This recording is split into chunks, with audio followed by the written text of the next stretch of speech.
Sa kabila nga po mga idol ng pag-angat ng Boston Celtics ng 3-0 sa kanilang serye, umangat rin naman kahit papano ang kanilang viewership sa Game 3 sa pagkakaroon nila dito ng 11.43 million na viewers. Ang problema, nananatili para naman nga pong bagsak at mahina ang kanilang average viewers sa kabuuan ng serye. Sa katunayan, hindi para naman nila nalalampasan ang average viewers ng 2023 NBA Finals sa pagitan ng Denver Nuggets at Miami Heat. Ang 2022 NBA Finals sa pagitan ng Golden State Warriors at Boston Celtics, kaya isang malaking katanungan, bakit nga ba bagsak ngayon ang viewership ng serye ng Dallas Mavericks at Boston Celtics? Well, ayon nga po sa isang analyst, bagamat man exciting panoorin kahit papano ang laban, hindi rin naman nga ganun kalaki ang fan base at market ng dalawang kupunan na ito. Bukod nga po dyan, marami rin naman sa mga fans ang nanunood ng mga laro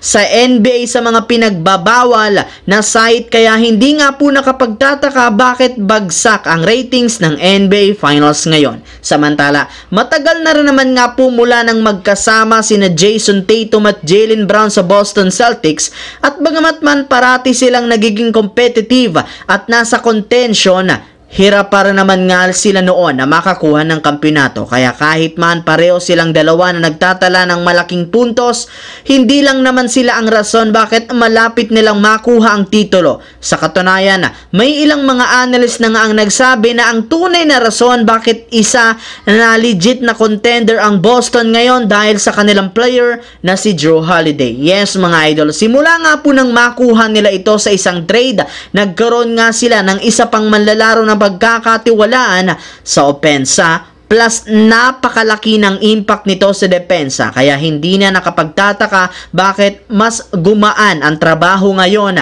nina Jaylen Brown at Jason Tatum. May ilang mga fans na rin naman ang nagsasabi maling-mali ang ginawa ng Milwaukee Bucks sa pagtanggal nila kay Jrue Holiday, since hinayaan lamang nila na maagaw at makuha ito ng isa sa kanilang mga karibal sa Eastern Conference na Boston Celtics. Samantala, katulad nga po mga idol ng naibalita ko sa inyo, focus na ang front office ng Lakers sa papalapit na NBA draft. Para nga sa inyong kaalaman, as of now, merong dalawang draft pick dito ang Lakers. Isang 17th overall pick sa first round at isang 55th overall sa second round. Sa kanila pa nga sana ang 48th overall pick, ngunit itrinade nga nila ito papunta sa San Antonio Spurs. Kaya dalawang batang player na lamang ang pwede nilang makuha. At base nga sa inilabas na balita na Dan Wook, isang NBA insider, ay point guard at isang sentro ang balak i-draft ni Rob Pelinka. At kahit man hindi rin naman pinapangalanan ng Lakers kung sinong player ang kukunin, nangangamoy na nga po na sina Zach Edey at Bronny James ang kanilang pinaka-prioridad na makuha ngayon. Pero syempre, maaari para naman nga itong magbago, depende sa flow ng NBA draft. So yun lamang mga idol ang ating bagong video na ating pinag-usapan ngayon dito. Once again, this is your